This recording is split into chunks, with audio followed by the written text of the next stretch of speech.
Hello എല്ലാവർക്കും നമസ്കാരം. ഇന്ന് ധനുമാസത്തിലെ തിരുവാതിര. എൻ്റെ എല്ലാ കൂട്ടുകാർക്കും എൻ്റെ സ്നേഹം നിറഞ്ഞ തിരുവാതിര ആശംസകൾ. തിരുവാതിരയായിട്ട് നമുക്കൊരു പാട്ട് തന്നെ ഉണ്ട്. ധനുമാസത്തിലെ തിരുവാതിര, ഭഗവാനോ തൻ്റെ തിരുനാൾ, ഭഗവതിക്കോ തിരുനോമ്പ്. അപ്പോൾ നമുക്ക് ഈ വരികൾ കേൾക്കുമ്പോൾ തന്നെ അതിൻ്റെ പിന്നിലുള്ളൊരു കഥ എന്താണ്, ഐതിഹ്യം എന്താണെന്ന് ഊഹിക്കാം. ഇന്ന് ഈ വീഡിയോ ഇവിടെ ചെയ്യുന്നത് ഞാൻ ആദ്യമായിട്ടാണ് തിരുവാതിര നോമ്പ് എടുക്കുന്നത്. അപ്പോൾ അതിൽ എനിക്ക് കിട്ടിയിട്ടുള്ള വിവരങ്ങളും ഞങ്ങൾ വീട്ടിൽ എന്തൊക്കെയാണ് ചെയ്യുന്നത് എന്നുള്ള കാര്യങ്ങളും നിങ്ങളായിട്ട് ഷെയർ ചെയ്യാൻ വേണ്ടി എടുത്ത വീഡിയോ ആണ്. ഇതിൻ്റെ ഐതിഹ്യത്തേക്ക് പോവുകയാണെങ്കിൽ ഒരുപാടുണ്ട് കേട്ടോ. ഞാൻ അതിലേക്ക് ഒന്നും പോകുന്നില്ല, വളരെ ചുരുക്കി പറയാം. ഇന്നത്തെ ദിവസം ആഘോഷിക്കുന്നതിന് 3 കാരണങ്ങളുണ്ട്. ഒന്നാമത്തെ കാരണം നേരത്തെ വരികളിൽ സൂചിപ്പിച്ച പോലെ ശിവഭഗവാന്റെ പിറന്നാളായിട്ട് ഈ ദിവസത്തെ ആഘോഷിക്കുന്നുണ്ട്. രണ്ടാമത് ശിവഭഗവാന്റെയും പാർവതി ദേവിയുടെയും വിവാഹ നാളായിട്ട് ഇതിനെ ആഘോഷിക്കുന്നുണ്ട്. പിന്നെ മൂന്നാമത് പാർവതി ദേവി വ്രതമെല്ലാം നോറ്റ് ശിവഭഗവാനെ സ്വന്തമാക്കിയതിൻ്റെ സന്തോഷത്തിൽ വനത്തിൽ ആടിയും പാടിയും ഊഞ്ഞാലാടിയും ആഘോഷിച്ചൊരു ദിവസമായിട്ടും ഇതിനെ കാണുന്നുണ്ട്.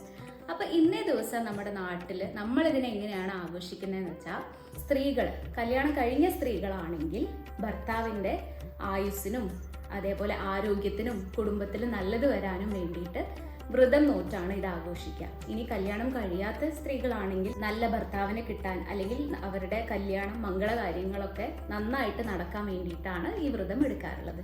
ഇതിപ്പോൾ സ്ത്രീകൾക്ക് മാത്രമല്ല കേട്ടോ, കുട്ടികളാണെങ്കിലും പുരുഷന്മാർക്കൊക്കെ ഇതിൽ പങ്കെടുക്കാം. കാരണം നമ്മുടെ ഓർഡിനറി ആയിട്ടുള്ള ഒരു ദിവസത്തിൽ നിന്ന് ഒരു വ്യത്യസ്തമായിട്ടുള്ള ദിവസമാണ്. എല്ലാവരും കൂടിച്ചേർന്ന് സ്ഥിരമായിട്ടുള്ള ഒരു ഭക്ഷണ റുട്ടീനിൽ നിന്ന് ഒന്ന് മാറി അന്നത്തെ ദിവസം പുലർച്ചെ എണീച്ച് കുളിച്ച് വ്യത്യസ്തമായിട്ടുള്ള ഭക്ഷണങ്ങൾ ഒരുമിച്ച് കഴിക്കുന്നു, അങ്ങനെയൊക്കെ ആഘോഷിക്കുന്നു. അപ്പോൾ അതുകൊണ്ട് സ്ത്രീകൾക്ക് മാത്രമെന്നല്ല, ഒരു വീട്ടിലുള്ള എല്ലാവർക്കും ഇതിൽ പങ്കെടുക്കാവുന്നതാണ്. അപ്പോൾ ഈ വീഡിയോയിൽ ഞങ്ങൾ എങ്ങനെയാണ് ഇത് ആഘോഷിക്കുന്നത്, അന്നത്തെ ദിവസം എന്തൊക്കെയാണ് കഴിക്കുന്നത്, അങ്ങനത്തെയൊക്കെ കാര്യങ്ങൾ ക്ലബ്ബ് ചെയ്തിട്ടുള്ള ഒരു കുഞ്ഞു വീഡിയോ ആണ്. അപ്പോൾ നമുക്ക് കാണാം.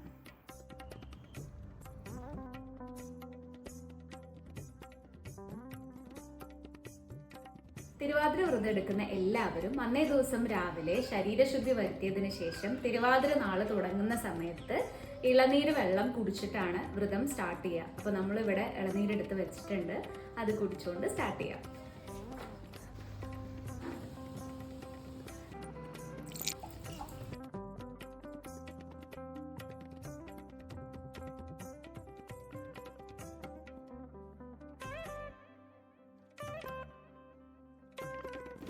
അങ്ങനെ വ്രതമൊക്കെ സ്റ്റാർട്ട് ചെയ്ത് ഞാനും ശൈലുവും കൂടെ ഞങ്ങളുടെ വീടിൻ്റെ തൊട്ടടുത്തുള്ള ഒരു അമ്പലത്തിലോട്ടാണ് കേട്ടോ ഇപ്പോൾ യാത്ര.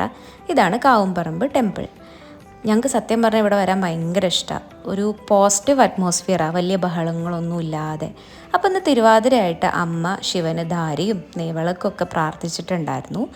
അങ്ങനെ ഭഗവാന് നെയ്വിളക്കൊക്കെ സമർപ്പിച്ച് നല്ലപോലെ പ്രാർത്ഥിച്ച് പ്രസാദം എല്ലാം മേടിച്ച് ഞാനും അമ്മയും കൂടെ തിരിച്ച് വീട്ടിലോട്ട് പോവാണ്. വീട്ടിൽ വന്നിട്ട് വേണം എല്ലാവരും കൂടെ ഒരുമിച്ചിരുന്ന് ഉണ്ടാക്കിയ കൂവയും പുഴുക്കും ഉപ്മാവെല്ലാം കഴിക്കാൻ.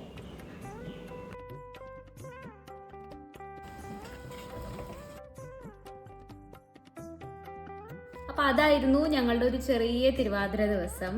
ബാക്കി വീഡിയോസ് ഭക്ഷണം കഴിക്കാനൊന്നും എടുക്കാൻ പറ്റിയില്ല. സത്യം പറഞ്ഞാൽ വിശപ്പിൻ്റെ അകത്തിൽ മറന്നുപോയി. Thank you so much for watching my video. Next വീഡിയോയിൽ കാണാം. Bye bye.